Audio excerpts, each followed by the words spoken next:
بھی کہنا ہے.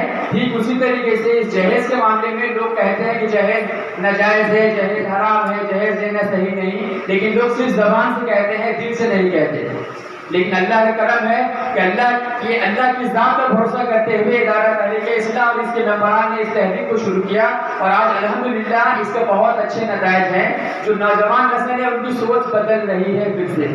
انہیں پتہ چل رہا ہے کہ ہاں یہ جہیز کا معاملہ یہ مردوں کی مردانگی پہ تماشا ہے. یہ اگر کوئی لڑکی والا لڑکے کو جہیز دیتا ہے تو گویا یہ جہیز نہیں دیتا بلکہ تھپڑ لگاتا ہے اس کے چہرے پر کہ تیری اوقات نہیں ہے کہ تو میری بیٹی کے لیے پڑھنے کا انتظام کر سکے, تیری اوقات نہیں کہ تو اپنی بیٹی کے لیے الماری کا انتظام کر سکے, تیری اوقات نہیں کہ تو میری بیٹی کے رہنے کے لیے گھر کا انتظام کر سکے. تو یہ تھپڑ دے, اپنے اوقات کو سمجھ لے کہتے ہیں. اور ہمارے نوجوان اتنے بے شرم اور اتنے زمین فروش یا مردہ ضمیر ہو چکے ہیں کہ انہیں اس بات کا احساس ہی نہیں ہوتا کہ ان کے چہرے پہ تھپڑ لگایا جا رہا ہے. وہ ہنسی خوشی سے تحفہ سمجھ کر قبول کر لیتے ہیں. یہ تحفہ دیا گیا ہے, میں نے مانگنا نہیں ہے. کم وقت مانگنا تو فقیروں کا کام ہے, مانگنا تو ہجروں کا کام ہے. مانگتے کون ہیں؟ ہم آپ سبھی جانتے ہیں. کس کا گھر مانگ مانگ کے چلتا ہے؟ تالی بجانے والوں کا کام گھر مانگ مانگ کے چلتا ہے, وہ کام پیشہ نہیں کرتے. اور دوسرا بھیک مانگنے والوں کا کام مانگ مانگ کے چلتا ہے, وہ کچھ کام دھندا نہیں کرتے. تو جو لوگ جہیز مانگتے ہیں گویا کہ وہ ان دو کیٹیگری میں سے کوئی ایک کیٹیگری سے تعلق رکھتے ہیں جو منہ کھول کر جہیز مانگتے ہیں لڑکی والوں سے. اور جو لوگ جہیز کو ہضم کرنا چاہتے ہیں وہ نام دیتے ہیں جہیز کو تحفہ کا, کہ تحفہ ہے. نبی کریم صلی اللہ علیہ وسلم نے فرمایا تحفہ دینا لینا جائز ہے, تحفہ دیا لیا کرو, اس سے محبت بڑھتی ہے. تو حضرات نبی کریم صلی اللہ علیہ وسلم نے یہ بھی فرمایا ہے یہ تمہیں کوئی تحفہ دے تم اسے بڑھا کر اس سے لوٹاؤ. کیا آج تک ابھی آپ نے سنا کسی لڑکے کو جہیز میں بطور تحفہ, جہیز تو نہیں کہوں گا, تحفہ کے طور پر جو سامان دیا گیا, کیا اس نے لڑکی والوں کو بڑھا کر واپس کیا کبھی؟ یہ کیسی دوگلی پالیسی. جہیز لینے کے وقت نبی کریم صلی اللہ علیہ وسلم کی بات یاد آ رہی ہے, ان کی سنت یاد آ رہی ہے, اور جب بات دینے کی بات آ رہی ہے تو خاموش کی نہیں, ضرورت کیا ہے, تو سب بھول جاتے ہیں سب کچھ. نبی کی بات کیا ہے, نبی کا واقعہ کیا ہے. یہ اس کی وجہ سے ایک ہی بات ہے کہ ہم مردہ ضمیر ہو چکے ہیں, ہمارا ضمیر مردہ ہو چکا ہے. اس وجہ سے ہم اس طرح بہک رہے ہیں. جس طریقے سے آپ نے دیکھا ہوگا کہ مچھلی دریا میں جو مچھلیاں ہوتی ہیں اگر وہ مردہ ہوتی ہیں تو دریا کا بہاؤ جس طرف ہوتا ہے وہ مچھلی ادھر ہی بہتی چلی جاتی ہے. دریا کے بہاؤ کے مطابق مچھلی بہ جاتی ہے اگر مچھلی مردہ ہے تو. لیکن اگر مچھلی زندہ ہے وہ دریا کے بہاؤ کے مطابق نہیں بہتی, بلکہ جس طرف اسے جانا ہوتا ہے, جس طرف جانے میں اس کا فائدہ ہوتا ہے وہ اس طرف جاتی ہے. چاہے وہ دریا کے بہاؤ کے خلاف بھی کیوں نہ جانا پڑے, وہ مچھلی تیرتے ہوئے جاتی ہے. یہی معاملہ ہم مسلمانوں کے ساتھ بھی ہے. ہم جب مردہ ضمیر ہو جاتے ہیں تو سماج میں جو جہیز کا سسٹم دریا بہ رہا ہے کہ شادی کا مطلب جہیز دینا ہی ہے, تو ہم بھی آنکھ بند کر کے خاموش ہو جاتے ہیں. کیوں بھائی ہم مردہ جسم میں, یہ سسٹم چل رہا ہے, یہ دریا بہ رہا ہے جہیز کا, ہم بھی شامل ہو گئے اس میں, مجھے بھی مل گئے, ہم بھی لے کر رکھ لیے. لیکن جو انسان جن کا ضمیر زندہ ہے وہ دو منہ کھول کر دو انداز میں انکار کرتے ہیں کہ مجھے جہیز نہیں چاہیے, مجھے اپنے گال پہ تھپڑ نہیں چاہیے, میں مرد ہوں, اللہ نے مجھے الحمدللہ مرد بنایا ہے اور مجھے ذمہ داری دی ہے کہ میں ان تمام چیزوں کا انتظام کروں, تو الحمدللہ میں انتظام کر لوں گا. اگر بیوی کو چٹائی پہ سلانا پڑے تو وہیں سلاؤں گا, لیکن جہیز کا مال نہیں لوں گا, لڑکی والوں پہ ظلم کر کے مال نہیں دوں گا. یہ ثابت کرتا ہے کہ وہ شخص اس کا ضمیر زندہ ہے, اور زندہ ضمیر لوگ ہی سماج کو بدلنے کا حق رکھتے ہیں, صلاحیت رکھتے ہیں. دوسری وجہ یہ ہے لالچ. ہمارے اندر یہ آ کیسے گیا؟ ابھی میں مثال دے کے دوں گا آپ اس علاقے کی کہ لوگ کس طریقے سے لالچی ہوتے چلے گئے, لالچ کے بالکل ہی اپنے ضمیر کو بیچ چکے ہیں. لالچ. آپ کسی علاقے میں ایک شادی ہوئی, لڑکی یہاں کی تھی, لڑکے کی شادی, لڑکے کا نکاح ہوا, نہیں نام لینے کی ضرورت نہیں ہے, کسی کو بدنام کرنے کو شوق نہیں مجھے, میں صرف واقعہ بتانا چاہ رہا ہوں کہ انسان کس حد تک گر چکا ہے.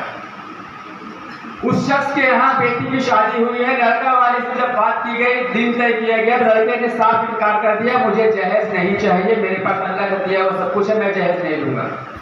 बड़ी बात पेशेंट भी डाला गया कि नहीं जहेज आप ले लो, ऐसा कैसे हो सकता है, लेकिन उसने इनकार किया कि नहीं जहेज नहीं लेना है और जहेज नहीं लिया गया। 2 ही दिन बाद उस शख्स के बेटे के निकाह था, बेटी की शादी थी, तो उसे कहा गया कि इस तरीके से आपकी बेटी से जहेज नहीं लिया गया, निकाह को आसान किया गया, आप भी बराए करम अपने बेटे की शादी में जहेज का ना ले, इनकार करें। जहां लड़के का रिश्ता लगा हुआ है लड़के का, लड़की वालों को मना कर दें, जहेज ना ले।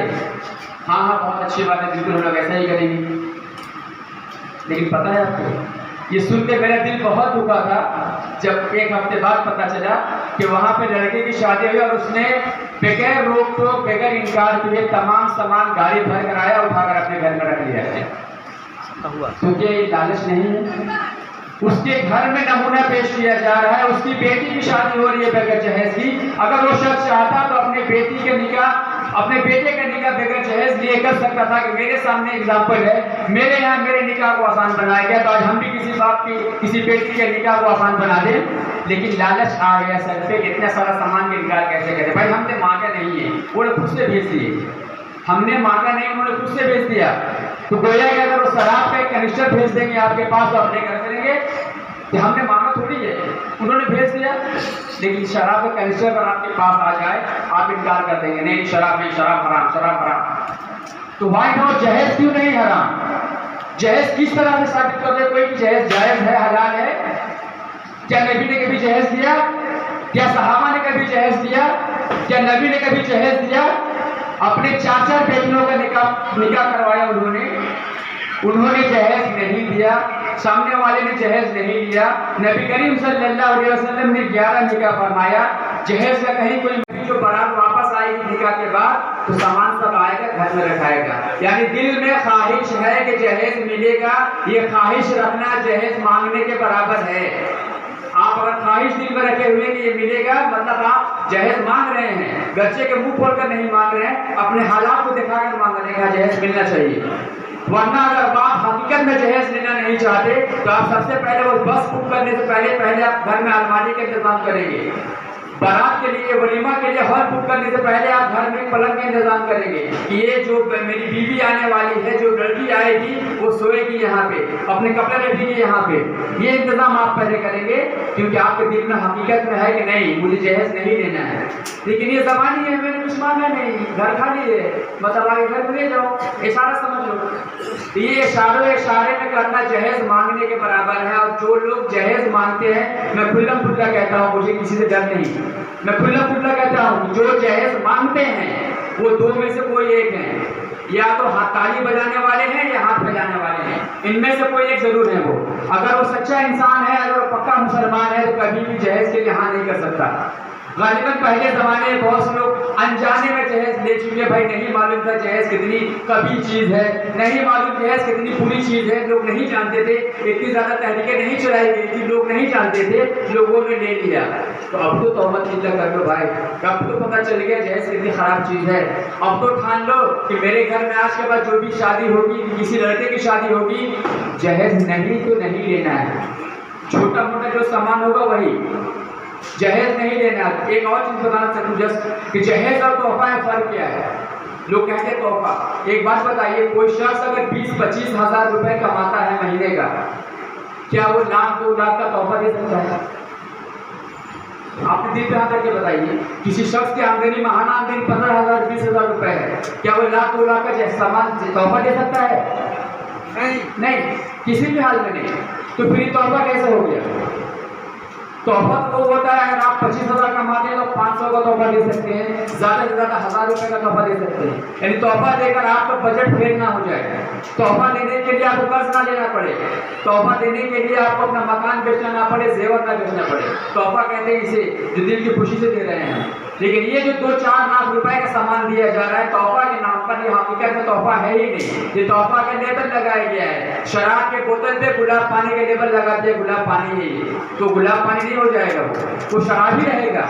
उसी तरीके से जहेज को अगर हम बोलते हैं तोहफा है तो तोहफा नहीं हो जाएगा, ये जहेज है तो जहेज ही रहेगा। तोहफा क्या है? तोहफा छोटा मोटा सामान है, कोई मिक्सी दे दिया, कोई डिनर सेट दे दिया, कोई और कोई घर घरेलू इस्तेमाल का सामान दे दिया, ये छोटे छोटे सामान जिसको लोग वेयर कर सकते हैं, ये तोहफा में है, ये आप दे सकते हैं, ये कोई किसी को दे सकता है। लेकिन पूरा घर भर देंगे हम, अलमारी पलंग और ना जाने क्या क्या सामान दे दें, ये हकीकत में तोहफा है। याद रखिए, ये तोहफा का नाम लगा देने से ये तोहफा जहेज नहीं, ये तोहफा नहीं बन जाएगा, जहेज है जहेज ही रहेगा। इसलिए लेवल पे जाने की जरूरत नहीं, उसके अंदर माल क्या है इसको देखिए। बहरहाल मेरा कहना ये है, और मैं जानता हूँ कि हमारे इलाके में, हमारे मुस्लिम समाज में हमारे मर्द हज़रात, हमारे नौजवान ऐसे हैं जो मर्द हैं, शायद उनका ज़मीर सोया हुआ है, तो हमारी इस तहरीक का मकसद है कि हम उनके ज़मीर को बेदार कर दें, वो अपने मर्दानगी को समझ लें, वो अपने औकात को समझ लें, वो अपने मकाम को समझ लें।